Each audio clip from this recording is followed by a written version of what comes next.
예, 오늘도 하나님의 은혜가 오늘 이 시간 우리 가운데 충만하기를 간절히 소망합니다. 예, 지난주에 우리가 오후 시간 약속한 게 있는데 어떻게 하셨나 모르겠습니다. 111. 그래서 하루 한 장 성경 읽고 하루 1분 우리 전도 위해서 기도하고 한 사람한테 예수 믿으라고 말하기. 좀 하셨어요? 예, 저도 밖에를 잘 안 나가갖고 제가 새벽인가 얘기했는데 안 되겠다 싶어서 우리 아이들한테라도 하자. 제가 그랬잖아요. 가족한테, 남편의 아내한테 누구한테라도 하라고. 아이들한테 예수 믿고 구원받자. 너네들 절대 지옥 가면 안 된다. 막 한참 얘기를 했더니 애들이 웃더라고요. 그리고 또 친구한테도 전화해서 예수 믿어야 된다. 꼭 예수 믿고 천국 가자. 막 그런 얘기했더니 애가 아무리 목사지만 왜 갑자기 저러나. 그래서 나중에 너 지금은 교회 안 나가고 그러지만 나중에 꼭 교회 나가고 정 어려우면 은퇴하면 여기 내려와서 나하고 같이 순천 가곡교회 다녀라. 그렇게 얘기를 했더니 그건 좋다고 그러더라고요. 자, 어쨌든 주변의 분들한테 계속 한번 해보자고요. 하루 한 번 정도 그래도 예수 믿으라고. 정말 정 밖에 가서 누구 할 말 없으면 아내한테, 남편한테, 자녀한테라도 우리 자녀들 다 시집가고 장가가서 없는데요. 전화하세요. 얘야 예수 믿고 구원받아라.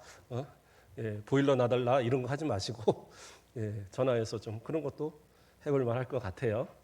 그렇게 우리 한번 실천해보고 이제 오후 시간에만 얘기하는 거지 오전에는 얘기 안 하잖아요. 그러니까 오후 시간에 우리가 전도에 한번 여기 같이 예배드리는 오후 예배드리는 분들이 핵심 멤버들이니까 새벽에도 보이시는 분들이고 또 기도하는 분들이니까 제가 부탁하고 또 여기서부터 시작하자는 거예요. 여기서부터 시작해서 이게 이제 시작이 운동이 되면 우리 교회 전체로 이제 또 역사가 일어나지 않겠어요?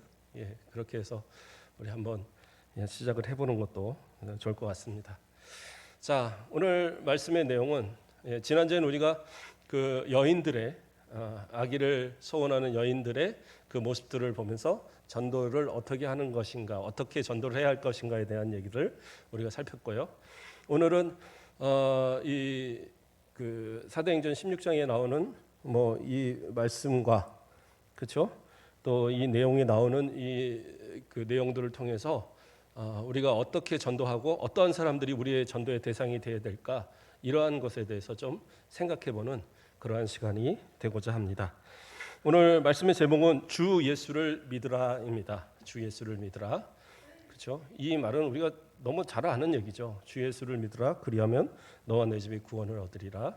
오늘 이제 이따가 우리가 살펴볼 말씀에도 나오지만 바울이 그 소아시아 여정에서 복음을 전하면서 원래 계획은 저 위쪽에 터키 지역 쪽으로 이렇게 복음을 전하기 위해서 이렇게 쭉 올라가려고 했었는데 터키 북쪽으로 그랬는데 꿈에 마게도니아 사람이 한 사람이 나타나서 와서 우리를 도와달라 이런 이제 말을 하는 그런 환상을 봤어요. 밤에.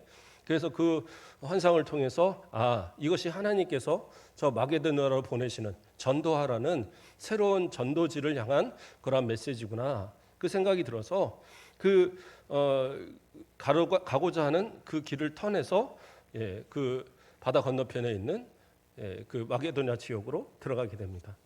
그래서 마게도니아 지역에서 가장 첫 번에 들어갔던 지역이 어디냐면 바로 가장 첫 성인 빌립보 성을 들어가게 된 거예요.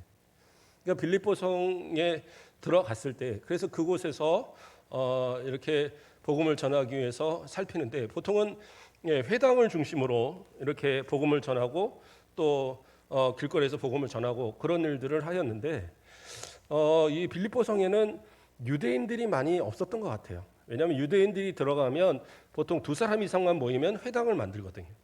그런데 회당이 없는 걸로 봐서 그곳에는 거의 그 유대인들은 있지 않았던 것 같습니다. 그래서 이방인들이 대부분 거주하는 그런 그냥 이방인의 동네였던 것 같아요.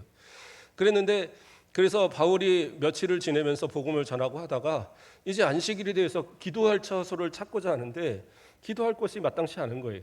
그러니까 강가를 나가서 강가에서 이렇게 길을 헤매다가 거기서 여인들이 모여 있는 걸 봅니다.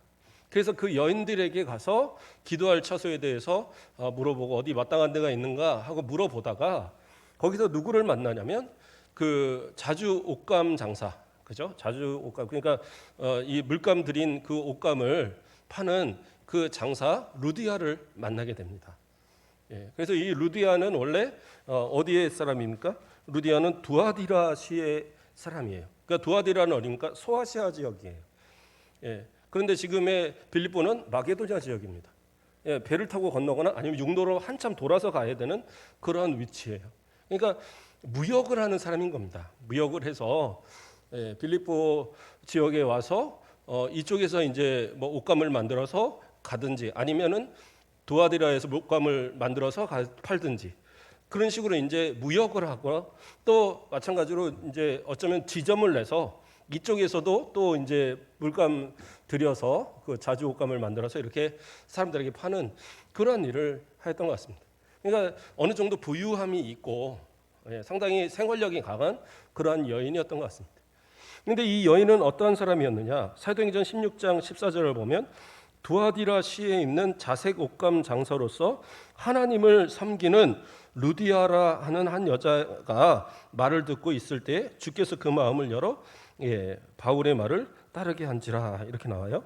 이 사람은 어떤 사람이었느냐? 바로 이렇게 옷감 장사였는데 하나님을 섬기는 사람이라고 나와요. 근데 루디아가 그러면 유대인일 것이냐? 그건 아닌 것 같아요. 이름 자체가 이것은 헬라 이름이거든요. 그리고 또 거주하는 자체가 그 두아디라 시에 거주하면서 그곳에서 이제 이 왕래하는 것을 볼 때에 이 여인은 이방인으로서 하나님을 섬기는 유대교를 받아들인 그러한 여인이에요. 그러니까 이전에 그 우리가 이제 고린도 전서나 이렇게 살펴볼 때 보면 아볼로도 나오잖아요. 아볼로 같은 경우에서도 예수 그리스도를 알기 전에 먼저 그렇죠. 아볼로는 유대인입니다. 죄송합니다. 아벨은 유대인이고, 자 어쨌든 이 그 여인 같은 경우에는 학자들이 이방인일 것으로 봅니다. 이방인임에도 불구하고 유대교를 받아들인 그러한 여인으로 그렇게 봅니다. 그래서 하나님을 섬기는 그였는데 그가 이때에 바울과 이야기를 나누면서 바울을 통해서 예수 그리스도를 영접하게 된 거예요. 그러니까 그 짧은 시간에 바울이 단순히 기도의 처소를 물어본 것으로 끝난 게 아니라 그 여인들에게 복음을 전한 겁니다. 예, 그 잠깐 동안에 제가 기도할 곳을 찾는데 어디 기도할 곳이 없을까요? 저는 예수 그리스도를 전하는 사람입니다. 예수 그리스도가 누굴까요? 우리 죄를 위해서 십자가를 지신 그러한 예수님이십니다. 그 예수님을 믿으면 우리는 믿고 천국에 갈 수 있습니다. 뭐 이제 이런 얘기들을 막 거기서 막 한 거예요. 그러니까 여인들이 그러니까 재밌습니다 하고 막 듣다 보니까 이 루디아가 마음에 그래 하나님을 믿는데 진짜 믿어야 할 분은 예수 그리스도를 통해서 하나님을 믿어야 되는구나. 그래야지 구원이 있구나. 이 사실을 깨닫게 된 거예요. 그러고 나니까 이 여인이 어떻게 하느냐? 바울과 신라를 자신의 집으로 영접을 합니다. 아주 강건해서 영접을 해서 그래서 그곳에서 이제 머물도록. 그래도 사도행전 16장 15절을 보면 그와 그 집이 다 세례를 받고 우리에게 청하여 이르되 만일 나를 주 믿는 자로 알거든 내 집에 들어와 유하라 하고 강권하여 머물게 아니라. 그렇죠? 내가 예수 그리스도를 영접한 사람으로 믿는다면 그러면 당신은 당연하게 우리 집에 와 있어야 합니다. 그렇게 이야기하는 거예요. 그렇게 해서 빌립보 이 성에서 처음으로 교회가 탄생할 수 있는 기반이 만들어진 거예요. 그러니까 이 루디아를 중심으로 해서 또 복음의 이런 전초 기지가 되어서 복음을 전하는 역사가 일어나고 그러면서 많은 사람들을 전도하는 그런 역할을 할 수 있는 그 어떤 힘을 제공했던 사람이 바로 이 루디아인 겁니다. 여인이지만 마게도냐 지역에서 가장 먼저 회심했던 그러한 사람이 바로 이 루디아였던 겁니다. 자, 그래서 이 루디아를 통해서 어떻게 보면 빌립보 교회가 태동하는 그러한 중요한 인물이 하나가 되었고요. 또 하나의 인물은 누구냐? 이제 그 다음에 일어나는 사건입니다. 그런데 이 모습을 통해서 우선적으로 우리가 전도에 대해서 좀 생각해 볼 것은 바울은 기회가 있는 대로 복음을 전했다라는 거예요. 그러니까 기회를 있어서 전한다기보다는 기회가 만들어지도록 그가 한 거죠. 그렇죠? 예, 여인들에게 가서 물어보고 기도할 처소를 물어보면서 그들이 반응을 보일 때 거기서 복음을 전하고 그 짧은 시간에 복음을 전할 때 그 루디아가 예수 그리스도를 영접하고 그리고 바울과 그 신라를 모셔다가 자기 가족들이 다 세례를 받고 그리고 그 가족들을 그 가정에서 거주하면서 복음을 전하도록 그렇게 한다라는 거. 그 짧은 시간에 얼마나 이 복음을 간절히 전했으면 그런 역사가 일어났겠어요. 물론 이것이 사람의 역사는 아니고 하나님의 역사고 성령의 역사지만 그러나 우리들도 마찬가지로 어느 그런 기회가 돼서 어느 확실한 어떤 그런 상황이 만들어져서가 아니라 기회가 얻든지 못 얻든지 그렇죠? 거기서 내가 복음을 전함을 통해서 역사는 분명히 일어난다는 거예요. 그래서 디모데후서 4장 2절 우리가 자주 읽었던 부분이죠. 너는 말씀을 전파하라. 때를 얻든지 못 얻든지 항상 힘쓰라. 이렇게 이야기 나오죠. 그러니까 복음을 전하는 데 있어서 특별한 때가 있는 건 아니다라는 거예요. 어떤 사람은 복음을 전할 만하고 어떤 사람은 전하지 못할 만하고 이런 것도 없어요. 아이들한테 주일학교 아이들한테 이런 아이들한테 가서 전도해라. 그러면 아이들 하는 말이 있어요. 저는 주변에 전도할 사람이 하나도 없어요. 그래서 왜 없느냐? 제 친구들 가운데는요 절반 교회 다니고요. 그리고 한 3분의 1은 저 불교 다니고요. 그리고 나머지 애들은 그냥 무교래요. 그래요. 그러면 전도할 무교거나 아니면 다른 종교를 믿거나 다른 교회를 다니는 억지로 데려올 수는 없지만 그러나 다른 종교를 믿는거나 교회를 안 다니는 친구들은 전도할 수 있잖아요. 그런데 애들은 걔네들이 싫다 이거예요. 싫어한다 이거예요. 그러니까 전도할 이유가 없다라는 거예요. 그런데 우리들도 이제 그러한 경향들이 좀 있는 거 아닌가? 예. 장사를 하는데 누군가 왔는데 예수 믿으라고 그러면 물건 안 살까봐 말을 못하는 경우도 있고 그렇지 않을까요? 예. 때로는 어떤 사업 관계에 있는 사람하고 그런 같이 이야기를 나누면서 거기서 이제 복음에 대한 이야기를 한다라는 거 그게 쉬운 얘기 아니잖아요. 그렇지 않겠어요? 제가 어제 제 이제 의 동생 맺은 친구 하나가 있어요. 네. 그래서 저한테 이제 한 30년 가까이 저한테 이제 형님 하는 친구인데, 예. 근데 보험을 요즘에 하더라고요. 보험을 하는데 사실은 이제 목사님인데 목회가 이제 가정에 여러 가지 사정이 있어서 그냥 직업을 한동안 갖고 있어요. 그래서 제가 그래도 목사님이 목회를 좀 해야 되지 않을까 나는 좀 생각이 든다. 더 늦기 전에 좀 시작을 해라. 그렇게 얘기를 했더니 그래도 자기는 또 생각해 보니까 담임 목사님만 목사님 아니고 또 이렇게 해도 목회 한편으로는 한다라고 생각이 든대요. 그래서 어떻게 하냐 그랬더니 자기는 그 보험하면서도 예수님 전한다는 거예요. 그래서 그들한테 복음을 전하고 그렇게 함으로써 자기도 역할을 분명히 하고 있대요. 그래서 뭐 옳고 그름을 떠나서 본인이 또 그렇게 생각을 하니까 그래 그렇다면 잘한다고 생각하지만 그러나 목회자는 말씀을 전하는 것이 주가 아니냐. 복음을 전하는 것도 분명히 중요한 일이지만 그러나 일반적인 복음을 전하는 것과 말씀을 전하는 건 좀 다르지 않느냐. 그래서 성도들을 향한 말씀 전하는 사명을 위해서 목회자가 세워지는 건데 그래서 기회가 되면 꼭 다시 시작을 해라. 제가 이제 부탁은 했어요. 그러나 본인은 또 이제 그런 생각을 하더라고요. 가서 일을 하면서도 복음을 내가 전하니까 또 열매가 있더라는 거예요. 그래, 그러면 그 마음만큼은 내가 변하지 마라. 제가 부탁을 했어요. 왜냐하면 사람이 가서 수익을 얻으려고 이득을 얻으려고 하면 자꾸 타협하게 되거든요. 예. 그래서 해서는 안 될 거 또는 잘못된 것들과도 자꾸 이렇게 타협하게 되는 그런 상황들이 벌어지니까 절대 그러지 말라고 제가 부탁을 했어요. 그랬더니 자기는 그러지 않겠다. 즉 그러지 않고 있습니다. 이제 얘기를 하더라고요.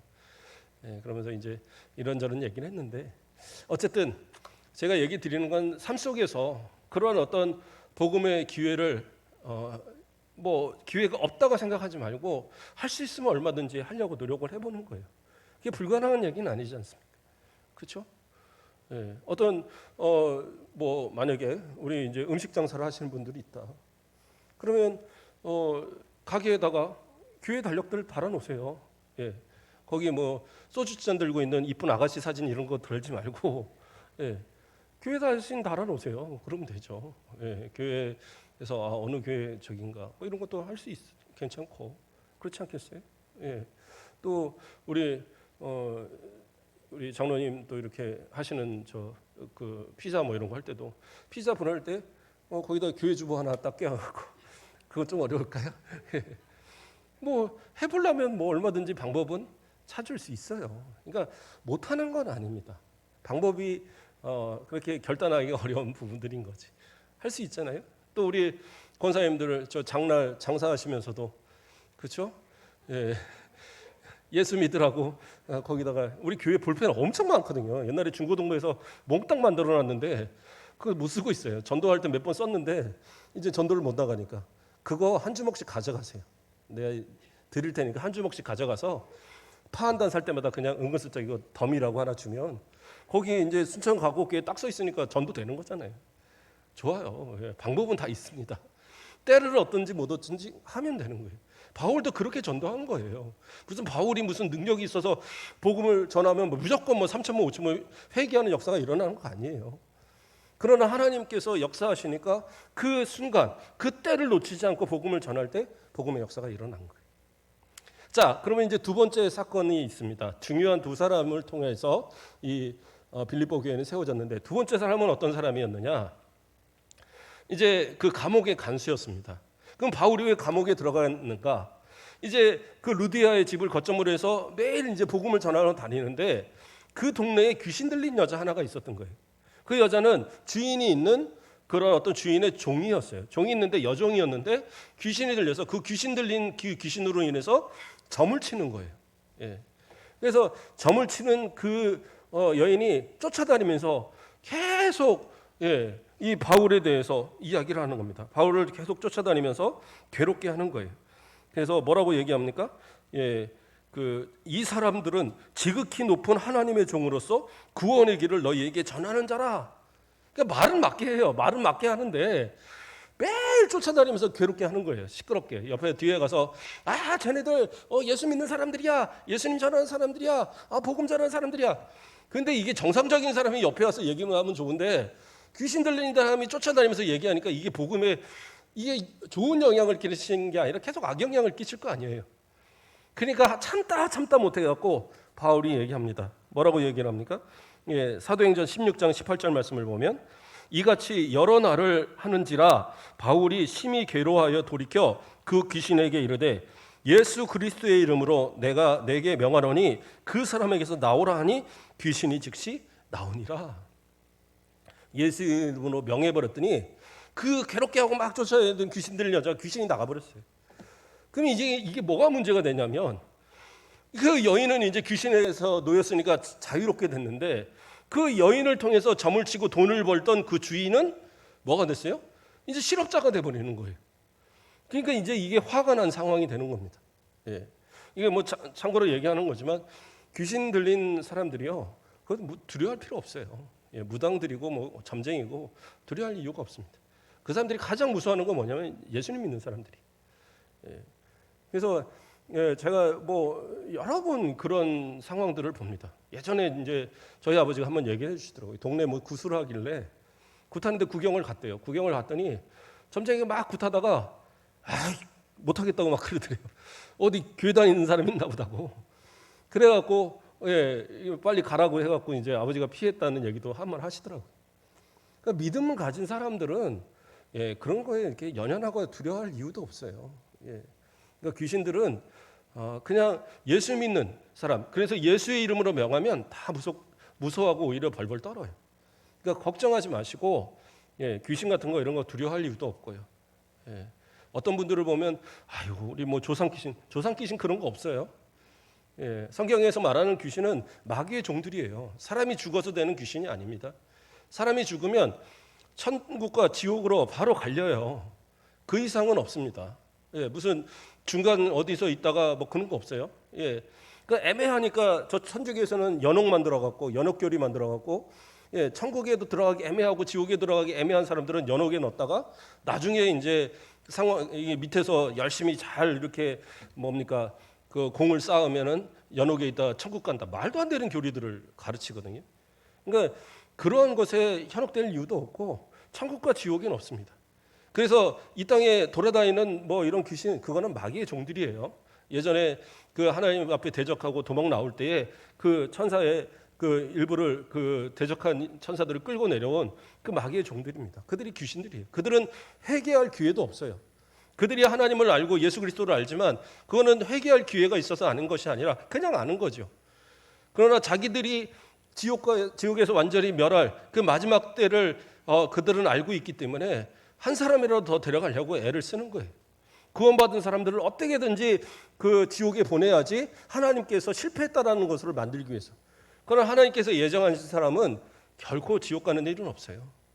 그리고 잠시 흔들릴 수는 있지만 믿음으로 명하면 마귀는 다 도망가게 돼 있어요. 예.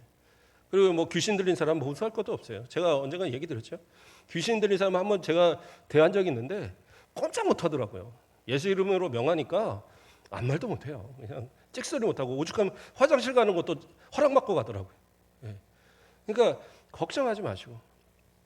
어쨌든 자, 그렇게 해서 귀신이 나갔어요. 그랬는데 이 여인이 그렇게 나가고 나니까 그 주인이 거짓말로 고발을 합니다. 그 지역의 행정관한테, 여기서 이제 상관이라고 하는데 그 지역의 로마 행정관한테 이렇게 고발을 해서, 그래서 가서 뭐라고 얘기하느냐, 이 사람이 이 온 동네를 돌아다니면서 말도 안 되는 헛소문을 얘기하면서 사람들을 현혹시키고 결국에는 이 혼란스럽게 해서 로마에게 어떤 반역을 끼치려고 그런 사람이다, 이런 식으로 막 이제 몰아붙인 거예요. 그러니까 이 사람을 데려다가 이유도 물어보지 않고 바로 그냥 매를 때려갖고 감옥에다 가둬버려요. 그러니까 어떤 특별한 죄목을 있어서가 아니라 그냥 그 지역의 유지들의 마음을 그냥 이렇게 좀 이렇게 좀 뭐라고 표현할까요? 위로할 마음에서 그냥 행정관이 그렇게 겉으로 보여준 거예요. 때려갖고 그냥 돌아다니는 사람 같으니까 때려갖고 그냥 갖다가 감옥에 넣어놨습니다. 근데 감옥에 들어갔다는 사실은 어쨌든 그곳에 갇혀 있어야 되니까, 그러니까 간수에게 잘 그 죄수들을 잘 간수하고 있으라, 내일 아침까지 잘 간수하고 있으라, 그렇게 명령을 해놓은 겁니다. 근데 이 감옥에 있을 때, 그러면 감옥에 있을 때는 바울과 실라가 가만히 있었느냐? 아니요. 그곳에서도 하나님 앞에 찬양하고 기도하고 그리고 막 복음을 전한 거예요. 그러니까 죄수들이 그 복음을 들으면서 막 마음이 변해지고 회개하고 하는 역사들이 그 안에서 막 일어나는 겁니다. 근데 놀라운 역사가 일어나는 건 그때 지진이 일어납니다. 지진이 막 일어나더니 어떻게 됩니까? 철문이 막 열려요. 그 갇혔던 자물쇠가 다 깨져버리고 열려집니다. 또 다리를 묶었던 그 족쇄나 이런 것들이 다 풀어져 버리는 거예요. 그러면 어떻게 됐습니까? 여러분 같으면 감옥에 갇혔는데 갑자기 감옥 문이 열리고 막 하면서 내가 묶었던 거 다 사라지고 아무도 지키는 사람 없고, 그러면 도망가겠어요? 안 도망가겠어요? 안 도망가나요? 네, 요즘에는 도망가봤다 다 잡힙니다. 네, 안 도망가는 게 가장 맞아요. 그런데 이때는 도망가면 잡을 길이 없죠. 이때는 무슨 추적을 할 만한 뭐가 있는 것도 아니고 다 도망가면 그걸로 끝날 텐데, 그러니까 다 풀려나고 이제 그런 상황이 되니까 이 지진이 났을 때에 이제 그 간수가 급하게 자기 집에서 이제 그 감옥으로 다시 와본 거예요. 와봤더니 막 문이 막 열려 있고 보니까 그 감옥 막 문도 막 깨져 있고 막 그런 상황입니다. 그러니까 자기가 생각할 때 보나마나 분명히 지금 이 감옥에 있는 사람들이 다 도망갔을 것이다. 딱 그렇게 판단을 한 거예요. 그리고 자기가 자결하려고 딱 마음을 먹는 순간 그때 어떻게 합니까? 바울이 아니다, 우리가 다 여기 있다. 그리고 간수를 안심을 시킵니다. 이게 놀라운 거는 제가 막 다 찾아봤어요. 막 주석도 여러 군데를 찾아봤는데 설명이 안 나오는데 제가 되게 궁금한 게 하나 생겼어요. 바울과 실라는 안 도망갔다 이거예요. 그럴 수 있어요. 그렇잖아요. 바울과 실라는 자신들이 뭐 억울하게 들어간 거니까, 그리고 나중에 이제 로마 시민권을 보여주기도 하기 때문에 분명히 뭐 그 다음날 되면 자기의 어떤 신분을 밝히고 나갈 수도 있는 상황이잖아요. 그런데 나머지 죄수들은 그 감옥에 갇혀 있음으로 인해서 그 다음에 어떤 형을 받을지 모르는 그런 상황이잖아요. 그런데 나머지 죄수들도 아무도 도망가지 않았다는 거예요. 그게 이상하잖아요. 그래서 제가 다 찾아봤는데 그것에 대한 설명은 안 나오더라고요. 제가 주석을 한 3개, 4개를 막 찾아봤는데 안 나와요. 그런데 여기서 사도행전 16장 25절에 어떤 말이 나옵니까? 한밤중에 바울과 실라가 기도하고 하나님을 찬송하며 죄수들이 듣더라. 이 구절이 나와요. 그러니까 이게 뭐냐? 아까 말한 것처럼 바울이 찬송하고 기도하는 가운데 그것만 가지고 끝난 게 아니라 복음의 메시지들을 죄수들한테 전한 거예요. 그 안에서 누워 있고 엎드려 있고 막 매맞아 갖고 아이고 하는 그 사람들한테 예수 믿어야 되고, 지금 이런 죄 가운데 살면 안 되고, 이 모든 걸 회개하고 오직 예수 그리스도를 믿어야지만 구원받습니다. 이제까지 잘못한 것들 다 회개하고 죄값 다 치르고 그리고 이제는 새 삶을 잘 살으세요 하고 복음을 전했던 겁니다. 그러니까 그 안에 있던 사람들이 회개의 역사가 일어나니까 옥문이 열려고도 나가지 않는 거예요. 왜냐하면 죄값을 치러야지. 그 생각을 하는 거죠. 내가 죽을 죄를 졌죠. 내가 왜 괜히 엽서 한 마리를 훔쳐서, 아이고 내가 좀 참아야지, 왜 그놈을 때려갖고, 그리고 내가 죄값을 치러야지 하고 그 자리에 남아 있는 거예요. 이것도 엄청난 역사죠. 우리가 생각할 때는 옥문이 열리면 도망가는 게 상수인데 그렇지 않게 이것도 어떻게 보면 성령의 역사고 그 마음들을 주관하신 거예요. 그러니까 우리가 항상 좀 생각할 때에 내게 주어진 어떤 기회가 있다고 해서 그것이 다 옳은 것은 아니란 말이에요. 예? 옥문이 열렸다고 해서 옥문을 나가는 것이 옳은 것이 아니라 이 상황에서는 옥문이 열렸어도 나가지 않는 것이 올바른 모습이었단 말이에요. 그러니까 바울과 실라와 그 모든 죄수들이 그 자리를 지켰던 거예요. 이제부터 놀라운 역사가 일어나는 겁니다. 간수가 갑작스럽게 그 나가지 않는 그 모습을 보고 나서는 그 바울을 모셔다가 깨끗하게 씻겨드리고, 그리고 바울에게 그 복음의 말씀을 듣는 거예요. 그리고 자신의 집으로 모셔서 그리고 먹을 거를 대접하고, 그리고 그 가족들과 함께 마찬가지로 세례를 받고 그런 일들이 일어나요. 근데 그에 앞서서 그 간수가 처음으로 그 바울에게 이 도망치지 않고 있다가 바울을 우리가 있다라는 말을 듣고 그 다음에 이 간수가 한 말이 뭐였느냐? 선생님들이요, 내가 어떻게 하여야 구원을 받으리까라고 그렇게 물어봐요. 그러니까 간수는 이미 바울에 대해서 어느 정도 알고 있었던 거예요. 모르던 게 아닙니다. 어느 날 갑자기 잡혀 있는 저희한테 우리가 어떻게 해야지 구원을 받습니까? 이럴 리는 없잖아요. 바울이 복음을 전하고 전도하는 그 활동을 할 동안에 간수는 지켜봤던 겁니다. 그리고 그 전하는 내용을 어느 정도 알고 있었어요. 그러나 그가 감옥에 갇히는 모습을 보면서 한편으로는 실망했겠죠. 그래봐야 사람이구나. 대단한 말을 전하는 것 같지만 결국엔 감옥에 있구나. 그런데 그 감옥이 열리는 것을 보고 그 가운데도 그들이 그 자리를 지키는 것을 보면서 그가 거기서 회심하는 역사가 일어나는 거죠. 그래서 어떻게 하면 구원을 받습니까? 라는 말이 거기서 갑자기 튀어나오는 거예요. 그러니까 여기서도 바울은 그 기회를 놓치지 않고 거기서 복음을 제시하죠. 뭐라고 제시합니까? 주 예수를 믿으라. 그리하면 너와 내 집이 구원을 얻으리라. 이 엄청난 그 복음의 메시지를 전할 때 그때에 이 간수가 회심의 역사가 일어나고 예수 그리스도를 영접하고 그리고 구원의 길을 나아가는. 그래서 많은 학자들이 바로 이 빌립보 교회는 이 간수와 그리고 루디아를 통해서 세워진 교회로 그렇게 보고 있습니다. 사실은 빌립보 지역은 상당히 가난한 그런 기독교인들이 많은 지역이었고, 이 빌립보 교회를 통해서 시작된 이 마게도니아 전체의 교회들이 참 어려운 가운데서도 바울을 끝까지 잘 도왔던 그러한 교회들이었거든요. 이 마게도니아 지역에 그 가운데 가장 먼저 세워졌던 교회가 바로 이 빌립보 교회고, 어떻게 보면 이 빌립보 교회가 세워졌기 때문에 이후에 복음의 역사들이 더 뜨겁게 일어났던 그런 이유가 될 수 있었다라는 거예요. 근데 오늘 바로 이 어떤 복음의 내용들을 통해서 바울이 때를 얻든지 못 얻든지 그렇게 복음을 전했다.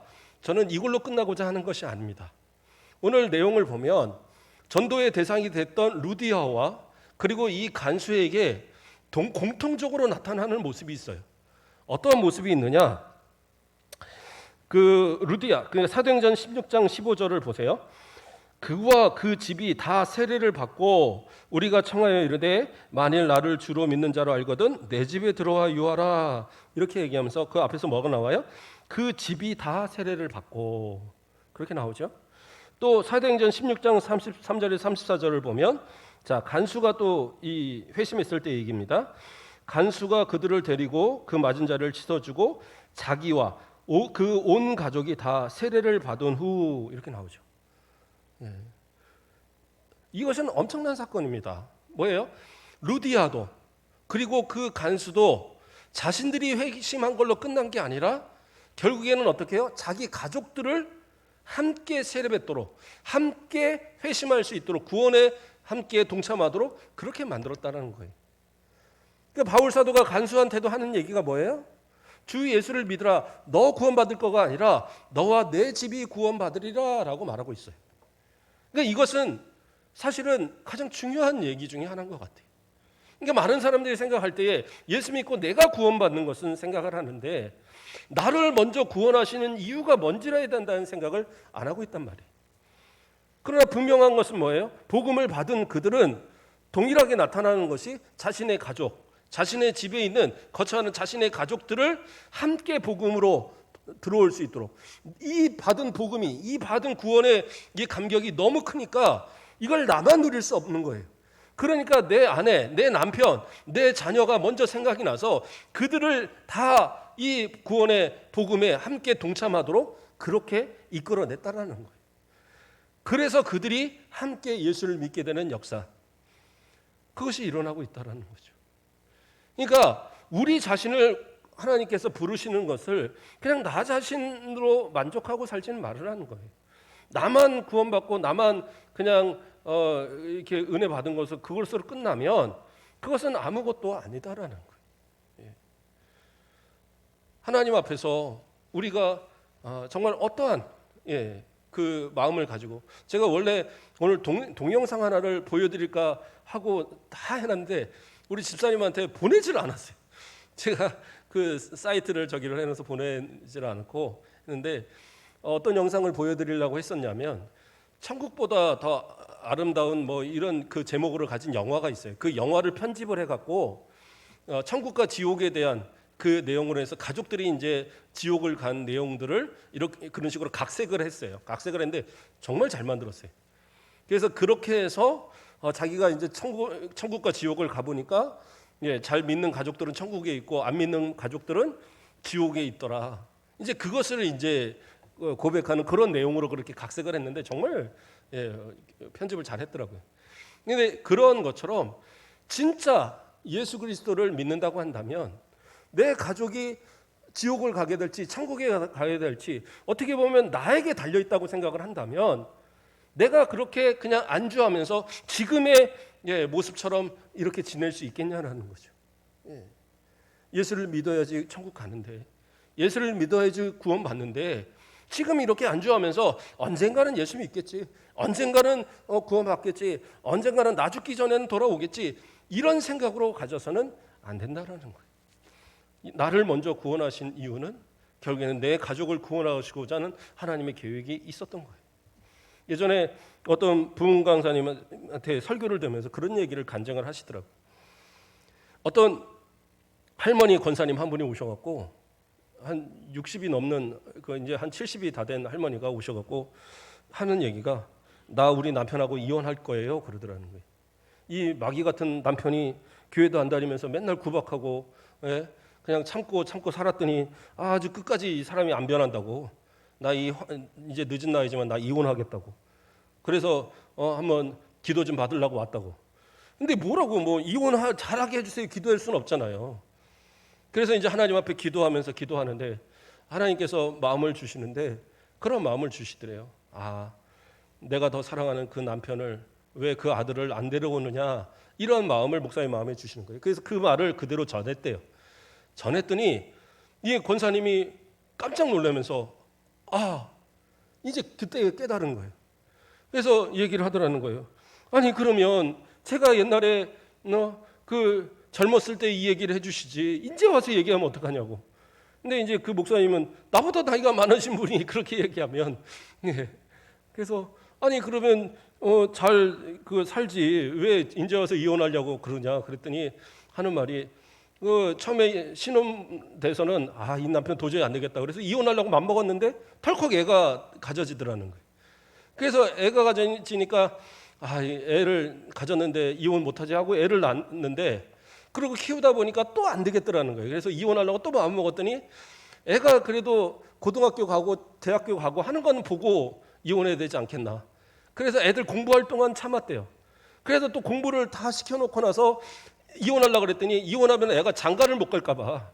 그래갖고 또 참고, 그러고서 이제 결혼시켜놓고 나니까 그 다음에는 손주 보고 싶어도 참고, 그러다 보니까 이 나이가 됐더라 그러더라는 거예요.